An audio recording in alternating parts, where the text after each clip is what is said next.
नमस्कार। आज का हमारा टॉपिक है गोंड्स ग्लैंड्स यानी कि जनद ग्रंथियां। जनद ग्रंथियां दो प्रकार की होती हैं। कौन कौन सी? ओवरी और टेस्टिस। आज की इस पर्टिकुलर वीडियो में हम इसके बारे में पढ़ेंगे, जो कि हमारे चैप्टर 29 का पार्ट नंबर 11 है। इससे प्रीवियस वीडियो में हमने पीनियल एंड थाइमस ग्लैंड के बारे में पढ़ा था। स्वागत है आपका अपने यूट्यूब चैनल बायो गुरु पर। तो चलिए स्टार्ट करते हैं। आज का हमारा टॉपिक गोंड्स ग्लैंड्स। तो ये दो प्रकार की होती हैं। कौन कौन सी बताई थी? टेस्टिस यानी वृषण जिसे कहते हैं, ओवरी अंडाशय। इनके हिंदी में नाम आपको पता है, इसके बारे में हम ह्यूमन रिप्रोडक्टिव सिस्टम में पढ़ चुके हैं। यहाँ पे हम ओनली हार्मोन्स के बारे में पढ़ रहे हैं। हमारा चैप्टर हार्मोन्स के बारे में है। तो इनके द्वारा कौन कौन से हार्मोन्स रिलीज किए जाते हैं, ये हम देखने वाले हैं। तो पहले हम पढ़ेंगे टेस्टिस के बारे में, यानी कि वृषण के बारे में स्टडी करने वाले हैं। जैसा कि आपको पता है कि ये हमारा स्क्रोटम होता है और इनके अंदर हमारी टेस्टिस होती है, और इन टेस्टिस के अंदर भी और अलग स्ट्रक्चर्स पाए जाते हैं, जैसे हम कहते हैं टेस्टिबुलर लोब्यूल्स। ये टेस्टिबुलर लोब्यूल्स हैं। इनकी संख्या होती है 250। तो इन सब के नाम आपको पता होगा। जो बाहर की बाउंड्री है इसको हम कहते हैं स्क्रोटम।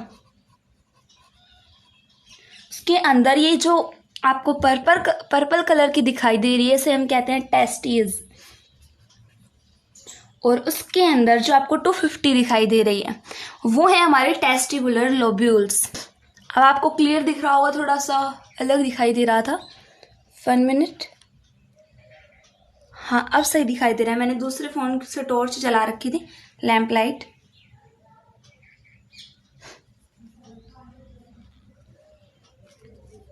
अब सही रहेगा। मैं देख लेती हूँ कुछ कट तो नहीं रहा है। हाँ, थोड़ा सा कट रहा है। तो क्या क्या बता दिया? स्क्रोटम के अंदर टेस्टिस होती है, और टेस्टिस के अंदर हमारी टेस्टिबुलर लोब्यूल्स होती हैं। अब हमें टेस्टिबुलर लोब्यूल्स देखना है, तो इस कारण से अब हम इसे बड़ा करने वाले, इतना बड़ा कि हम इसके अंदर अच्छे से देख सके कि कौन कौन से स्ट्रक्चर्स हैं।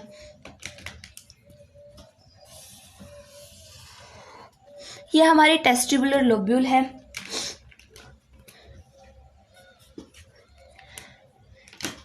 इस टेस्टिबुलर लोब्यूल के अंदर इस टेस्टिस के अंदर, कहते हैं टेस्टिस के अंदर स्पर्म प्रोड्यूस होता है, लेकिन रियल में स्पर्म एंड टेस्टिस के अंदर और स्ट्रक्चर्स पाई जाते हैं, जिन्हें हम कहते हैं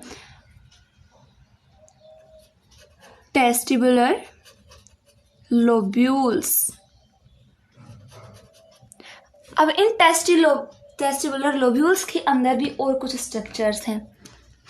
यहाँ ये पाया जाता है हमारा स्पर्म फॉर्मेशन के लिए। यहाँ हमारा स्पर्म फॉर्म होता है, जिसे हम कहते हैं सेमनिफेरस ट्यूब्यूल। क्या नाम बताया इसका? सेमनिफेरस ट्यूब्यूल्स। ये कट पोर्शन है, यानी कि हमने ना, जैसे कि ये हमारा मान लेते हैं, थोड़ा छोटा लेना पड़ेगा।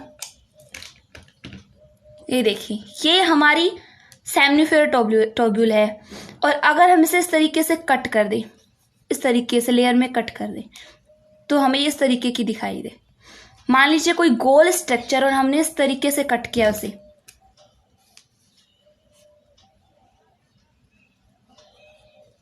यहां से इसकी कटिंग की है, तो इस कारण से हमें कट दिखाई दे रहा है, और इसी के अंदर हमारे स्पर्म प्रोड्यूस होते हैं। यहाँ कई सारे होते हैं, लेकिन मैं एक बना रही हूँ ताकि कोई घिसपिच ना हो। सेमनिफेरस ट्यूब्यूल्स के अलावा यहाँ कुछ और तरीके की सेल्स भी होती है। ये सेल्स हैं, इन्हें हम कहते हैं लिडिंग सेल्स। इसे एक नाम से और जाना जाता है, आपको पता हो तो। कट तो नहीं रहा है। Interstitial cells. तो इसके दो नाम है, लेडिक सेल्स और इंटरस्टिशियल सेल्स। अब ये कौन से हार्मोन रिलीज करती हैं? मेनली हमारा टॉपिक हार्मोन्स पर है, तो यही हमारी पिट्यूटरी ग्लैंड है। पिट्यूटरी ग्लैंड कई तरीके के हार्मोन रिलीज करती है, उसमें से एक हार्मोन का नाम है गैनेडोट्रोपिन्स। ये गैनेडोट्रोपिन्स ना 2 तरीके के हार्मोन रिलीज करता है हम ह्यूमंस में, एक होता है FSH और एक LH। तो LH नाम ना छोटा है। 1 मिनट, मैं जरा सा ऐसे थोड़ा सा साइड कर देती हूँ, दिखाई नहीं दे रहा होगा आपको। तो LH का नाम ना छोटा है, इस कारण ये काफ़ी परेशान रहता है। तो हम क्या करते हैं, इसका नाम चेंज कर देते हैं, मतलब कि इसका नाम बदल देते हैं। इसका दूसरा नाम हमने रख दिया ICSH, means interstitial cells stimulating hormone. ये ओनली मेल्स में होगा इसका ये नाम। देखिए FSH और LH दोनों रिलीज होते हैं मेल्स एंड फीमेल्स में, लेकिन मेल्स में ना ये नाम काफ़ी छोटा है, इस कारण ये परेशान रहता है LH। इस कारण हमने इसका नाम बड़ा बना दिया है ICSH। IC क्यों कहा है? इंटरस्टिशियल सेल्स के कारण, इंटरस्टिशियल सेल्स स्टिमुलेटिंग हार्मोन। अब देखिए ये स्टिमुलेट करेगा इन लिडिक सेल्स को, यानी कि इनको प्रेरित करेगा जिससे हार्मोन रिलीज करें। तो यहाँ से इनको स्टिमुलेट करने के बाद ये यहाँ रिलीज करती है हमारा टेस्टोस्टेरोन, जिसे हम एंड्रोजन कहते हैं, एंड्रोजन। यहाँ क्या हुआ? एंड्रोजन रिलीज हुआ। अब ये एंड्रोजन ना यहाँ से जाता है हमारे सेमनिफेरल टेब्यूल्स के अंदर, जिससे इसके अंदर स्पर्म प्रोड्यूस होता है, स्पर्म फॉर्मेशन होता है, और साथ ही हार्मोन रिलीज हो रहा है। तो आपको ये बात ध्यान रखनी होगी, जो भी हार्मोन होंगे ना वो इन ब्लड वेसल्स के अंदर भी जरूर आएंगे। 1 मिनट, ये देखिए। तो क्या हुआ आपको समझ में आएगा? स्क्रोटम होता है, स्क्रोटम के अंदर टेस्टिस के अंदर ना और स्ट्रक्चर्स होती हैं जिन्हें हम कहते हैं टेस्टिबुलर लोब्यूल्स। एक टेस्टिबुलर लोब्यूल को हमने बड़ा कर दिया। अब इसके बाद इसके अंदर हमने स्ट्रक्चर देखी, ये इस तरीके से कट किया हुआ है। इसके अंदर सेमिनिफेरस ट्यूब्यूल्स हैं कई सारे, और लाइडिक सेल्स जिसे हम इंटरस्टिशियल सेल्स भी कहते हैं। अब यहाँ पिट्यूटरी के द्वारा गैनेडोट्रोपिन रिलीज किया गया, जिसके द्वारा 2 हार्मोन रिलीज किए गए, FSH और LH। LH का नाम मेल्स में ICSH होता है, जो स्टिमुलेट करता है इन इंटरस्टिशियल सेल्स को, जिससे ये एंड्रोजन रिलीज करती है। एंड्रोजन मीन्स टेस्टोस्टेरोन, इसे टेस्टोस्टेरोन कहते हैं, लेकिन ग्रुप ऑफ टेस्टोस्टेरोन को एंड्रोजन कहते हैं, जो सेमनिफेरल टेब्यूल्स में जाता है और यहाँ पर स्पर्म प्रोड्यूस होती है। और साथ ही ये जो हार्मोन है, जैसा कि आपको पता है हर हार्मोन ना, जो भी हार्मोन हो वो ब्लड में तो रिलीज होगा ही, तो ये ब्लड में गया है। फिर ब्लड में जाने के बाद क्या करते हैं, ये चेंजेस लाता है हमारे अंदर अलग अलग तरीके के। मेल्स में आपने देखा होगा चेंजेस आते हैं उनकी वॉइस में, उनके अलग अलग तरीके के चेंजेस आते हैं, वो हम पढ़ने वाले हैं अभी। इस टेस्टोस्टेरोन या एंड्रोजन्स से क्या क्या फंक्शंस होते हैं, क्या क्या हेल्प करते हैं, इसका नहीं ब्लड में जाता है और फिर अपना काम करना स्टार्ट कर देता है। तो अब हम देखने वाले हैं जब ये हार्मोन ब्लड में चला जाता है तो कौन कौन से इफेक्ट आते हैं। ये ना एक तरीके से हर एज में रिलीज होता है एंड्रोजन, लेकिन जब हम 13 साल के होते हैं तो ज़्यादा रिलीज होने लग जाता है एंड्रोजन मेल्स के अंदर, जिससे उनके अंदर काफ़ी चेंजेस आना स्टार्ट हो जाते हैं। चेंजेस कौन से हैं, मतलब एंड्रोजन फंक्शन कर रहा है हमारी बॉडी पर, वो फंक्शंस कौन से हैं ये देखेंगे अब हम। तो चलिए चलते हैं ब्लैंक पेज पर। तो हम आ चुके हैं ब्लैंक पेज पर, तो यहाँ मैं डाल देती हूँ टॉपिक फंक्शंस ऑफ एंड्रोजन्स, यानी कि एंड्रोजन के कार्य। तो पहला वर्क इसका क्या है, कई सारे वर्क हैं इसके भी, कम से कम 9-10 होंगे। ये हार्मोन ना मेल्स के अंदर जब प्रोड्यूस होता है तो उनकी जो बोन्स और मसल्स है ना, यानी कि हड्डियां और उनकी मसल्स जिसे हम कहते हैं मांसपेशियां, ये काफ़ी मजबूत होने लगती हैं, यानी कि स्ट्रोंग हो जाती हैं। आपने देखा होगा लड़के काफ़ी स्ट्रॉन्ग होते हैं क्योंकि उनके अंदर ना एंड्रोजन ज़्यादा रिलीज होता है, और एंड्रोजन उनकी बोन्स और मसल्स को स्ट्रॉन्ग बनाता है, जिसके कारण उनकी हाइट में भी ग्रोथ होती है और उनकी बोन्स में लंबाई में वृद्धि होती है, जिसके कारण वो स्ट्रॉन्ग रहते हैं।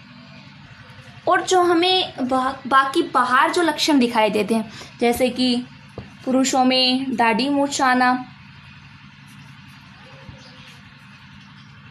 मुझे ये दाढ़ी लिखना नहीं आता, दाढ़ी मूंछ का आना, और थर्ड नंबर पे उनकी वॉइस जो होती है वो काफ़ी तेज हो जाती है, मतलब कर्कश आवाज़ हो जाती है, भारी भारी स्वर में भारीपन आना।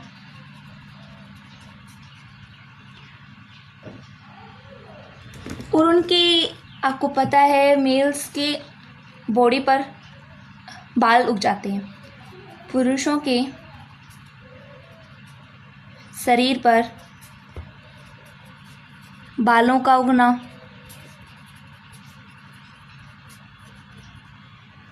और आपको बता ही दिया उनकी जो हड्डियां यानी अस्थियां और पेशियां होती हैं, मांसपेशियां जैसे हम मसल्स कहते हैं, वो काफ़ी स्ट्रॉन्ग हो जाती हैं। इस तरीके से कुछ और लक्षण भी प्रकट होते हैं, और भी हैं कई। ये हार्मोन ना सीबेशियस ग्लैंड में जो फ्लूइड रिलीज होता था उसे बढ़ा देता है। सीबेशियस ग्लैंड यानी सीबेशियस ग्रंथि से स्राव को बढ़ा देता है, फ्लूइड जो स्रावित होता है उसे इंक्रीज कर देता है। कौन? एंड्रोजन। नंबर 6 आता है, ये जो हार्मोन है ये मेल्स पर ना उनकी स्किन को रेड कर देता है, यानी त्वचा लाल हो जाती है, और उनकी अंदर अलग ही पावर होती है। एक त्वचा लाल हो गई मतलब मजबूत हो जाती है, उनकी हड्डियां मजबूत हो गई, उनकी त्वचा मजबूत हो जाती है। और एक तो काफ़ी इम्पोर्टेंट तो मैं भूल ही गई थी, जो हमारी सेमनीफेरस ट्यूब्यूल्स थी, सेमनीफेरस, 1 मिनट, ये थोड़ा मोटा मोटा सा चल रहा है। इनमें स्पर्म प्रोड्यूस हो जाता है, स्पर्म फॉर्मेशन स्टार्ट होना हो जाती है, और एक आरबीसी ज़्यादा रिलीज होने लगता है। देखिए आरबीसी ज़्यादा प्रोड्यूस होता है बॉयज़ के अंदर इस हार्मोन्स की वजह से, जिसके कारण उनकी जो स्किन है वो रेड दिखाई देने लगती है और मजबूत हो जाती है। और साथ ही ये हार्मोन ना लड़कों के CNS यानी सेंट्रल नर्वस सिस्टम पर भी इफेक्ट डालता है, जिसके कारण क्योंकि सेक्सुअल डिज़ायर होता है, जिसे हम लिबिडो भी कहते हैं, क्यों? सेक्सुअल डिज़ायर के कारण। तो यहाँ हमने कुछ फंक्शंस देखे हैं। वो जो टेस्टोस्टेरोन है यानी कि हमारा एंड्रोजन जो है ये काम वासना को भी निर्धारित करता है।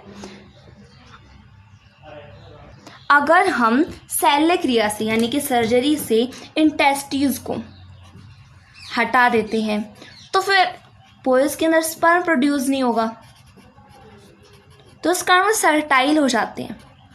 सर्टाइल का मीन्स क्या होता है? यानी कि बंधे जिसे हम कहते हैं।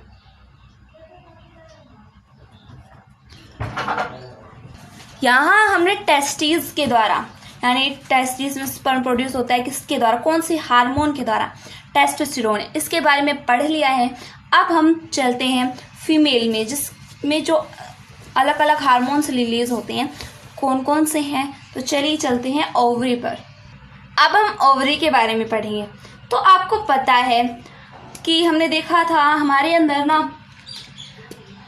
आलमंड शेप यानी कि बादाम के आकार की कुछ इस तरीके की ओवरीज पाई जाती है। काफी विस्तार से पढ़ा था इसके बारे में भी हमने। अब इसके स्ट्रक्चर के बारे में थोड़ा सा देख लेते हैं। इसके इस भाग को स्ट्रोमा कहते हैं, ये आर है, और इसके बीच में एक पार्ट होता है यहाँ पर जिसे हम कहते हैं मेडुला, जो हमारे कोई काम का नहीं होता। और इसके बाहर वाला जो पार्ट है ना यहाँ इससे ये वाला, इसे हम कहते हैं कॉर्टेक्स। अब यहाँ पर कुछ सेल्स होती हैं इस तरीके से, और इन सेल्स के बीच में एक और बड़ी सी सेल होती है। इन सब के अंदर एक और सेल होती है, जिसे मैं येलो कलर से बना देती हूँ। ये इस बीच में जो सेल है ना, इसे हम कहते हैं ओवम, यानी कि हमारा अंडाणु। और इससे बाहर जो सेल्स है उसे पोषण दे रही है। इस पूरे को हम कहते हैं फोलिकल। ये हमने देखा था मेंस्ट्रुअल साइकिल, हम पढ़ेंगे जो चैप्टर उसमें काफ़ी विस्तार से आएगा, लेकिन मैंने वहाँ पर भी मेंस्ट्रुअल साइकिल के बारे में पढ़ाया था। आपको मैं एक बात बता दूं, जितने भी हमने पीछे चैप्टर पढ़े वो सारे एक दूसरे से रिलेट करते हैं।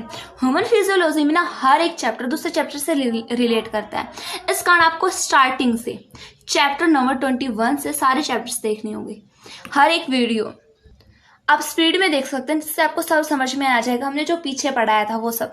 तो देखिए, यहीं आस पास हमारी पिट्यूटरी होती है जो गैनेडोट्रोपिन रिलीज करती है। गैनेडोट्रोपिन यानी कि दो hormones FSH and LH। FSH आकर के पहले इस पर फंक्शन करता है, इस फोलिकल पर फंक्शन करता है। उसके बाद LH आता है, जिससे ये ओवम डेवलप होने लग जाता है। और फिर यहाँ कुछ तरीके की प्रोसेस आती हैं और लास्ट में ना ये इस तरीके से आकर के बाहर रिलीज हो जाता है हमारा ओवम। 1 मिनट, मुझे येलो पेन नहीं मिल रहा है।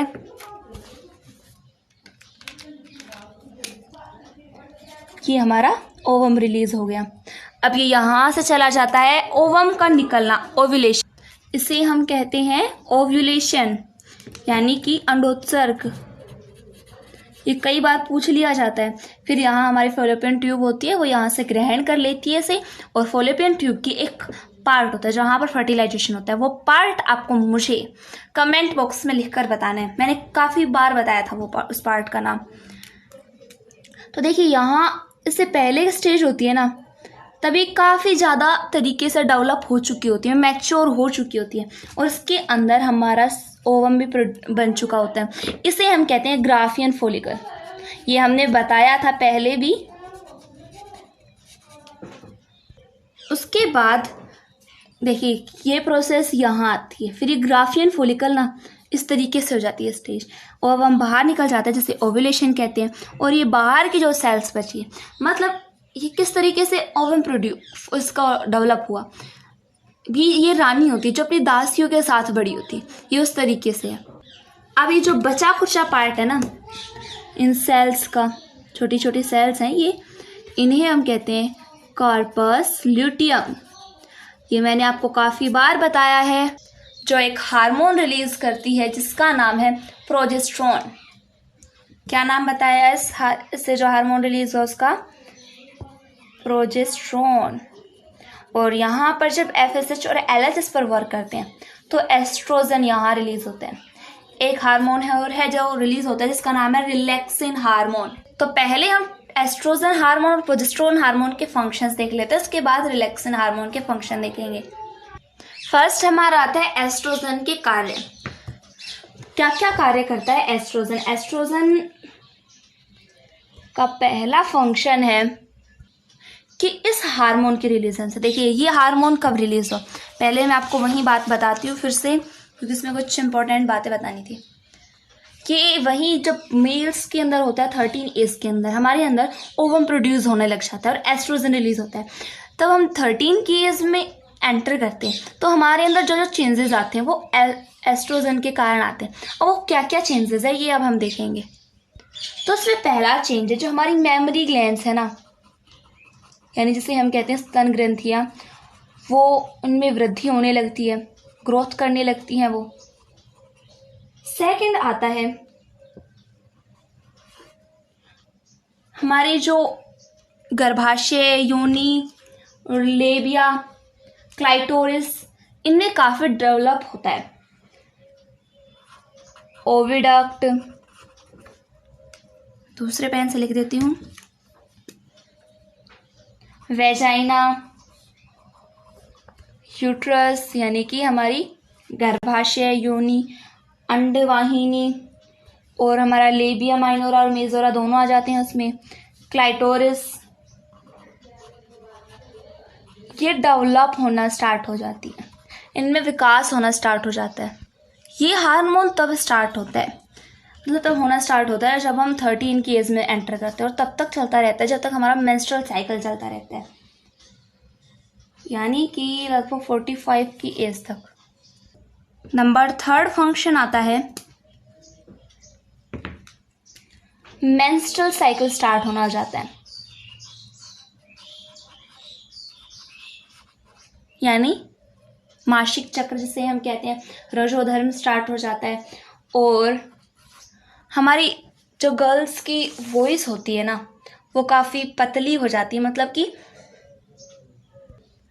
उनकी आवाज़ में शीतलता स्टार्ट होना हो जाती है, हाई पिच्ड वॉइस होती है उनकी। और नंबर 5 आता है वाइडर हिप। साथ ही ये जो एस्ट्रोजन है ये हमारी बोन्स को भी मजबूत बनाता है, लेकिन जितना मेल्स में एक्टिव होता है एंड्रोजन यानी टेस्टोस्टेरोन, उतना एक्टिव नहीं होता, मतलब इफेक्ट डालता है हमारी बोन्स और मसल्स पर, लेकिन स्ट्रॉन्ग तो बनाता है, लेकिन मेल की तुलना में कम स्ट्रॉन्ग बनाता है।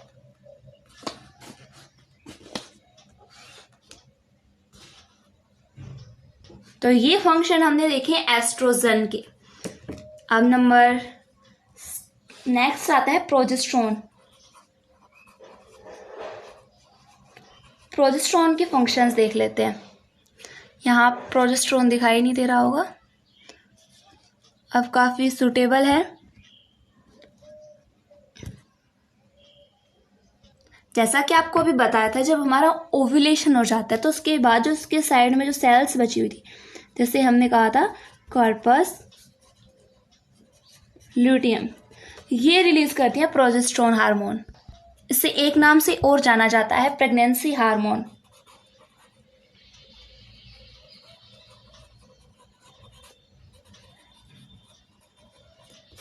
इसका दूसरा नाम क्या है? Pregnancy hormone. अब इसके फंक्शंस देखिए।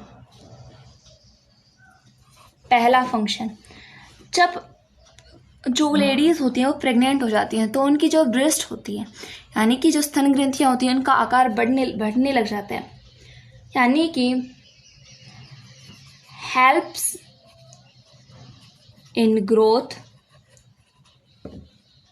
मेमरी ग्लैंड्स ड्यूरिंग प्रेगनेंसी, और साथ ही ये हमारी मेंस्ट्रुअल साइकिल का मेंटेन रखता है, नियमन करता है।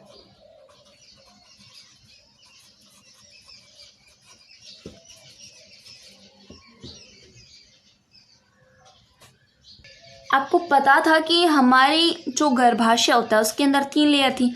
एक एंडोमेट्रियम थी। कौन सी? एंडोमेट्रियम। उसको मेंटेन कौन करता है? मेंटेनेंस ऑफ एंडोमेट्रियम प्रोजेस्टेरोन ही करता है। अब नंबर 3 हार्मोन है जो हमने नहीं पढ़ा था, वो है हमारा रिलैक्सिन हार्मोन। रिलैक्सिन हार्मोन क्या क्या फंक्शंस करता है? जब गर्भावस्था समाप्त हो जाती है तो ये हमारी पेल्विक ग्राइडल, जिसे हम कहते हैं श्रोणी मेखला, के एक स्थान होता है जिसे हम कहते हैं प्यूबिक सिम्फाइसिस, उस जोड़ को ना स्थिर कर देता है यानी फैला देता है। हमारे पेल्विक ग्राइडल में एक स्थान होता है, एक जोड़ होता है जिसे हम कहते हैं प्यूबिक सिम्फाइसिस। इस स्थान को काफी चौड़ा कर देता है, स्थिर कर देता है। स्थिर मतलब क्या होता है? फैलाना। पहला फंक्शन तो इसका ये हो गया। सेकंड फंक्शन इसका आता है कि गर्भावस्था के गर्भाशय में यानी हमारे यूट्रस होता है उसमें संकुचन, उसमें कंस्ट्रक्शन, कॉन्ट्रैक्शन कौन करता है? रिलैक्सेशन हार्मोन करता है, यानी उसमें संकुचन होता है जैसे बेबी बाहर निकल आए। और जो हमारी बर्थ कैनाल थी, बर्थ कैनाल कौन कौन सी थी हमारी? यहाँ देखिए मैं डायग्राम बना देती हूँ। यहाँ पर